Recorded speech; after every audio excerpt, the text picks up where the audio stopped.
తెలుగు రాష్ట్రాల్లో భారీ వర్షాలు జనజీవనాన్ని అతలాకుతలం చేస్తున్నాయి. వరద ప్రభావిత ప్రాంతాల్లో హృదయ విదారక దృశ్యాలు కనిపిస్తున్నాయి. ముఖ్యంగా భారీ వర్షాలు, వరదల వలన ఆంధ్రప్రదేశ్ రాష్ట్ర వ్యాప్తంగా ఇప్పటి వరకు 33 మంది మృతి చెందారు. అత్యధికంగా ఎన్టీఆర్ జిల్లాలో 25 మంది మృతి చెందగా 2 వరద నీటిలో గల్లంతయ్యారు. ఇక గుంటూరు జిల్లాలో 7 మంది మృతి చెందగా పల్నాడు జిల్లాలో 1 మృత్యువాత పడ్డారు. లక్షల ఎకరాల్లో పంట వరద నీళ్ల పాలైంది.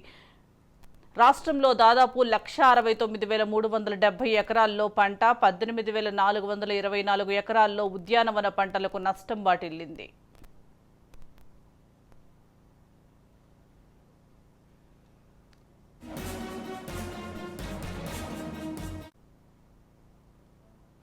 రాష్ట్రంలో 2,34,000 మంది రైతులు నష్టపోయారు. మరోవైపు పౌల్ట్రీ పరిస్థితి కూడా ఇదే విధంగా ఉంది. రాష్ట్రంలో పలు చోట్ల దాదాపు 60,000 కోళ్లు మృతి చెందాయి. 275 పశువులు వరద నీళ్ల దాటికి మరణించాయి. వరదల వలన 22 సబ్ రైల్వే స్టేషన్లు దెబ్బతిన్నాయి.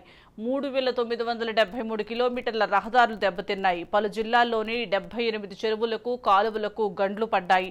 వర్షాలు, వరదల వలన 6,44,536 మంది నష్టపోయారు. 214 రిలీఫ్ క్యాంపుల్లో ప్రస్తుతం 45,369 మంది ఆశ్రయం పొందుతున్నారు. వరద బాధితులను ఆదుకునేందుకు 50 ఎన్డీఆర్ఎఫ్, ఎస్డీఆర్ఎఫ్ టీంలు రంగంలోకి దిగాయి. వరద ప్రభావిత ప్రాంతాల్లో సహాయం అందించేందుకు 6 హెలికాప్టర్లు పనిచేస్తున్నాయి. 228 బోట్లను సిద్ధం చేశారు. 317 గజ ఈతగాళ్లను రంగంలోకి దింపారు. కృష్ణానదికి లక్షల క్యూసెక్కుల నీటి ప్రవాహం వచ్చినట్లు రాష్ట్ర ప్రభుత్వం వెల్లడించింది.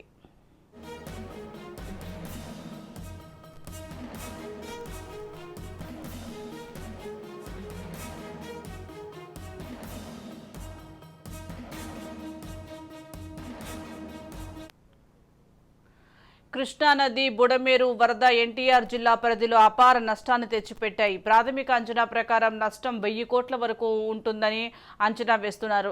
జిల్లా వ్యాప్తంగా ప్రజలకు మౌలిక సదుపాయాలు, సేవలు అందించే ప్రభుత్వ రంగ సంస్థలకు 532.5 కోట్ల మేర నష్టం వాటిల్లింది. వ్యవసాయం, ఆర్ఎండ్బి, పంచాయతీరాజ్ వంటి శాఖల్లో భారీ నష్టం సంభవించింది. రవాణా రంగానికి 34.50 కోట్లు, పర్యాటక రంగానికి 20 కోట్ల మేర నష్టం వాటిల్లింది. ఆర్ఎండ్బి, పంచాయతీరాజ్ రోడ్లు 950 కిలోమీటర్ల మేర ధ్వంసమయ్యాయి.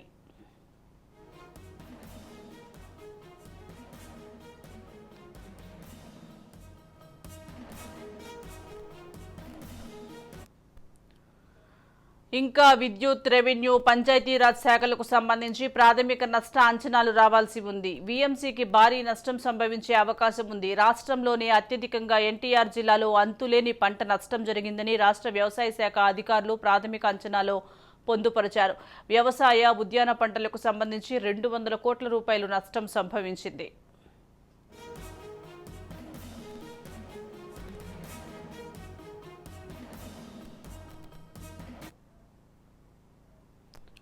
జిల్లాకు తక్షణ సాయంగా 125.12 కోట్లు ఇన్పుట్ సబ్సిడీగా అందించాలని వ్యవసాయ శాఖ విజ్ఞప్తి చేసింది. అలాగే జిల్లా వ్యాప్తంగా 800 కిలోమీటర్ల మేర ఆర్ఎండ్బి రోడ్లు దెబ్బతినగా 200 కోట్ల మేర నష్టం వాటిల్లింది. పూర్తిస్థాయి నష్ట అంచనాలను మరో 2 రోజుల్లో ఆర్ఎండ్బి అధికారులు సిద్ధం చేయనున్నారు. కృష్ణానది వరదలతో భవానీ ద్వీపం మొదటిసారి పూర్తిగా మునిగిపోయింది.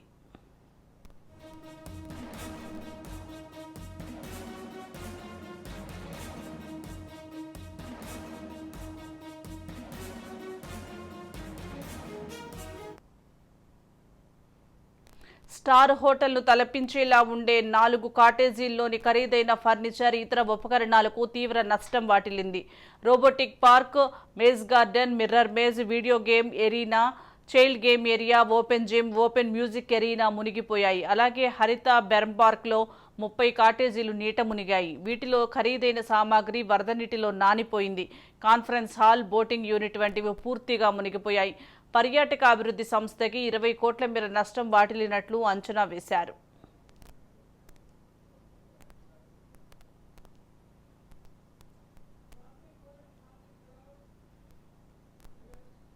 దీనికి సంబంధించి మరింత సమాచారం మా ప్రతినిధి క్రాంతి అందిస్తారు. క్రాంతి. సుజాత, విజయవాడకి కనీవిని ఎరగని రీతిలో వరద ముంచెత్తడంతో అపార నష్టం జరిగిందని కూడా చెప్పుకో.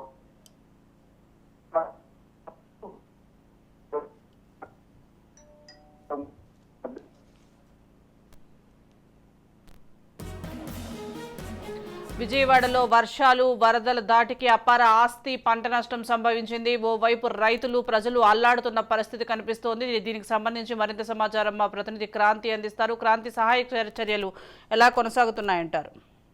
ఎస్ సుజాత, వరద ముంపు బెజవాడ ప్రజలకు సంబంధించి ఇప్పుడిప్పుడే వరద ముంపు నుంచి బయటపడుతున్నారు. ఈ నేపథ్యంలోనే పూర్తి స్థాయిలో సహాయ చర్యలు అయితే కొనసాగుతుంది. కొన్ని ప్రాంతాలు అటు కండ్రిక కావచ్చు, దిల్సుఖ్ నగర్, రాజరాజేశ్వరపేట, కబేళాకు సంబంధించి కొన్ని ప్రాంతాలు, విజయవాడ కొన్ని ఇంకా నీటి మునిగి అయితే ఉన్నాయి. ప్రస్తుతము ఎక్కడైతే నీటి మునిగి ఉన్నాయో అక్కడికి ప్రస్తుతం సహాయ సహకారాలు అయితే పూర్తి స్థాయిలో ప్రభుత్వం అందిస్తుంది. ప్రస్తుతం ఎక్కడైతే ఈ వరద ఉధృతి తగ్గి నీరు ప్రవాహం పోయిందో అక్కడంతా కూడా బురద క్లీన్ చేసి ఈ రోజు నుంచి కూడా ఆ కుటుంబాలందరికీ కూడా నిత్యావసర వస్తువులు పంపిణీ చేసేందుకు ఇప్పటికే కిట్లు అయితే సిద్ధం చేసిన పరిస్థితుంది. తొలి విడతగా ఈ రోజు 50,000 కుటుంబాలకి ఆ కిట్లు పంపిణీ చేసేందుకు రాష్ట్ర ప్రభుత్వం రంగం సిద్ధం చేసిన పరిస్థితుంది. మరోపక్క జరిగిన నష్టానికి, వరద వల్ల జరిగిన నష్టానికి సంబంధించి ఈ రోజు సాయంత్రం లోపే తొలి నివేదికని భారత ప్రభుత్వానికి పంపించేందుకు రాష్ట్రం ప్రభుత్వం రంగం సిద్ధం చేసింది. ఈ నివేదిక ఆధారంగానే మళ్ళీ ఒక సవివరమైన పూర్తి స్థాయి నివేదికని మళ్ళీ పంపిస్తా ఉంటూ కూడా రాష్ట్ర ప్రభుత్వానికి సంబంధించిన అధికారులు చెప్తున్న పరిస్థితుంది. అయితే దీనివల్ల వరద నష్టానికి అధ్యయనం చేసేందుకు కేంద్ర బృందం వచ్చి అనుకూలంగా ఉంటుంది కాబట్టి రోజువారీ బ్రేక్ఫాస్ట్, లంచ్, డిన్నర్ ని ఎక్కడికక్కడ అందించడం కూడా రాష్ట్ర ప్రభుత్వం చేసింది. ఈ 2 చాపర్స్ ఈ రోజు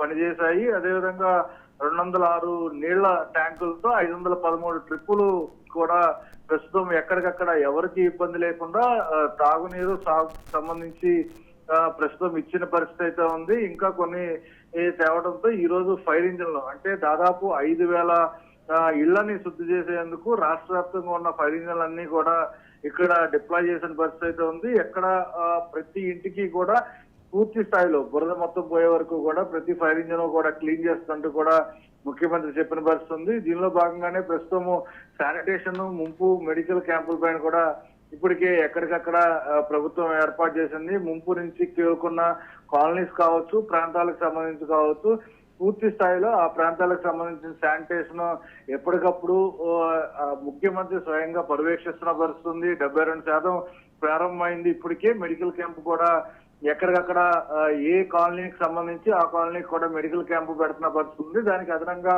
ఒక డాక్టర్ ని కూడా ఆ క్యాంప్ కి కేటాయిస్తున్న పరిస్థితి ఉంది. పూర్తి స్థాయిలో ముంపు ప్రాంతం నుంచి కోలుకున్న కాలనీస్ అన్నిటికీ కూడా పెద్ద ఎత్తున బ్లీచింగ్ చేస్తున్నారు. దాంతోపాటు దోమలను కూడా డ్రోన్లు ఉపయోగించి పెద్ద ఎత్తున నియంత్రించేందుకు అటు డ్రోన్ సహాయం కూడా ఈసారి తీసుకునే అవకాశం కనపడుతుంది. పూర్తి స్థాయిలో మెడికల్ కిట్ ని ప్రతి ఇంటికి ఇచ్చే విధంగా కూడా అదొక ప్రణాళికను కూడా ప్రస్తుతం రాష్ట్ర ప్రభుత్వం రూపొందించిన పరిస్థితుంది. మరోపక్క విద్యుత్ సంబంధించి సర్వీస్ కనెక్షన్లు దాదాపు 26,740 కనెక్షన్లకి మాత్రం నీరు ఉండటం వల్ల షాక్ కొడుతుందనే ప్రమాదంతో అక్కడ కనెక్షన్లు అటు విద్యుత్ ని పునరుద్ధరించిన పరిస్థితి కనబడుతుంది. టెలికాం కు సంబంధించి 3,285 సైట్లు ఉంటే 21 సైట్లలో కనెక్టివిటీ కూడా ప్రస్తుతానికి ఇవ్వలేని పరిస్థితి కనబడుతుంది. ఎక్కడా కూడా గ్యాసులకు సంబంధించి పూర్తి స్థాయిలో ఎక్కడికక్కడ పాయింట్లు పెట్టి అటు వారికి సంబంధించిన థంబ్ ఇంప్రెషన్ తో గ్యాస్ సిలిండర్స్ కూడా ఇచ్చే విధంగా కూడా రాష్ట్ర ప్రభుత్వం చర్యలు తీసుకున్న పరిస్థితి. మరోపక్క ఉచిత బస్సు సంబంధించి ఏదైతే షెల్టర్లు ఉపయోగించారో ఆ షెల్టర్ల దగ్గర నుంచి వారి నివాసాలకు సంబంధించి ఉచిత బస్సు ప్రయాణం అయితే ఏర్పాటు చేశారు. దానికి సంబంధించి కూడా పూర్తి స్థాయిలో ఇప్పటికే అన్ని బస్సు సర్వీసులు కూడా తిరుగుతున్నాయి. 80,000 మంది ఆహారం పోకుండా నిత్యావసర సరుకులు ఇవ్వడానికి కూడా ఇప్పటికే ఒక ప్యాకేజీ సిద్ధం చేసిన పరిస్థితి ఉంది. 3 రోజుల్లో 25 కిలోల బియ్యం, కిలో చక్కెర, లీటర్ వంట నూనె, కిలో పప్పు, 2 కిలోల కూరగాయలు, 2 కిలోల ఉల్లిపాయలు ప్యాకేజీ సిద్ధం చేసిన పరిస్థితి ఉంది. రోజు 40 నుంచి 50 లారీల కూరగాయలు తీసుకొచ్చి ఇక్కడ స్టాక్ అయితే పెడుతున్నారు. కూరగాయలు ₹2, ఆకుకూర 5 రూపాయలు ఒకటి, 10కి 1 కిలో చొప్పున ఇచ్చేందుకు కూడా ఇప్పటికే సబ్సిడీ పైన కూరగాయలు అందించేందుకు కూడా రాష్ట్ర ప్రభుత్వం పూర్తి స్థాయిలో నిర్ణయించిన పరిస్థితి ఉంది. అయితే ఎక్కడికక్కడ కూడా పూర్తి స్థాయిలో వరద ముంపు ప్రాంతాలకు సంబంధించి అన్ని రివ్యూలు కూడా ఇప్పటికే ఎప్పటికప్పుడు సీఎం అధ్యక్షతన చేస్తున్న పరిస్థితుంది. మరోపక్క లక్షల ఎకరాల్లో పంటల వరద నీళ్లు పాలైపోయిన పరిస్థితుంది. రాష్ట్రంలో దాదాపు 1,69,370 ఎకరాల్లో పంట నష్టం జరిగింది. 18,420 ఎకరాల్లో ఉద్యానవన పంట కూడా నష్టపోయింది. దీనికి సంబంధించి కూడా ఇప్పటికే పూర్తి స్థాయిలో అటు వ్యవసాయ శాఖకు సంబంధించిన అధికారులందరూ కూడా క్షేత్రస్థాయిలో వెళ్లి పరిశీలిస్తున్న పరిస్థితి అయితే ఉంది. అటు రాష్ట్రంలో నష్టపోయిన 2,34,000 మంది రైతులు, రాష్ట్రంలో పలు చోట్ల దాదాపు 60,000 కోళ్లు కూడా మృతి చెందినాయి. 275 పశువులు వరద నీళ్ళ దాటికి మరణం చెందినాయి. అయితే దీనికి సంబంధించి ఒక్కసారిగా వచ్చిన వరద కారణంగా ఈ పశువులకు సంబంధించి కట్టేసి ఉండటంతో ఎక్కడికక్కడ మరణించిన పరిస్థితి అయితే ఉంది. దానికి సంబంధించి కూడా పూర్తి స్థాయిలో నష్టపరిహారం వచ్చే విధంగా కూడా ప్రభుత్వం చర్యలు తీసుకున్నందుకు కూడా అటు వరద బాధితులకు సంబంధించిన బాధితులకి స్పష్టం చేసిన పరిస్థితి అయితే ఉంది. మరోపక్క ఈ వరద నీళ్ళ దాటికి మరణం చెందిన వాటన్నిటికీ సంబంధించి కూడా ఏ రకంగా ఆ నష్టాన్ని భర్తీ చేయాలనే అంశానికి సంబంధించి కూడా బాధితులకి కొంత భరోసా ఇచ్చే అవకాశం ఉందంటూ కూడా సీఎం చెప్పిన పరిస్థితి ఉంది. వరదలతో దెబ్బతిన్న 22 సబ్ రైల్వే స్టేషన్లు, 3,975 కిలోమీటర్ల రహదారులు కూడా ధ్వంసమైన పరిస్థితి అయితే ఉంది. ఎందుకంటే పూర్తి స్థాయిలో ఈ వరద ఉధృతి అనేది సంబంధించి పూర్తి స్థాయిలో దాదాపు 22 రైల్వే స్టేషన్లకు సంబంధించి దెబ్బతిన్న పరిస్థితి అయితే ఉంది, నీట మునిగిన పరిస్థితి ఉంది. మరోపక్క విజయవాడ హరిత బెరం పార్క్ తీసుకుంటే అక్కడ పూర్తి స్థాయిలో రిసార్ట్ మొత్తం కూడా నీళ్ళలో ముడిపోయింది. ఎందుకంటే దాదాపు 12 లక్షల క్యూసెక్ ప్రకాశం బ్యారేజ్ కి వచ్చి చేరిన నేపథ్యంలో ఆ వరద ఉధృతికి మొత్తం ప్రకాశం బ్యారేజ్ తో పాటు అటు హరిత రిసార్ట్ భవానీ ద్వీపంలో ఉన్న ఆ రిసార్ట్ లో ఉన్న రూమ్స్ దాదాపు 35 నుంచి 40 రూమ్స్ కూడా మొత్తం నీట మునిగిపోయినాయి. దానిలో ఉన్న కాస్ట్లీ ఫర్నిచర్ కావచ్చు, బెడ్స్ కావచ్చు, అదేవిధంగా ఫ్రిడ్జ్లు కావచ్చు,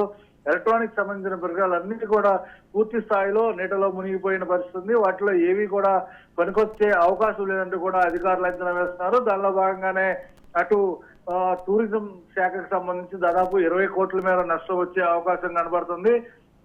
మరోపక్క రహదారులకు సంబంధించి పూర్తి స్థాయిలో 3,973 కిలోమీటర్లు రహదారులు పూర్తి స్థాయిలో ధ్వంసమయ్యాయి. పలు జిల్లాల్లో 78 చెరువులు రైట్. Thank you Kranti.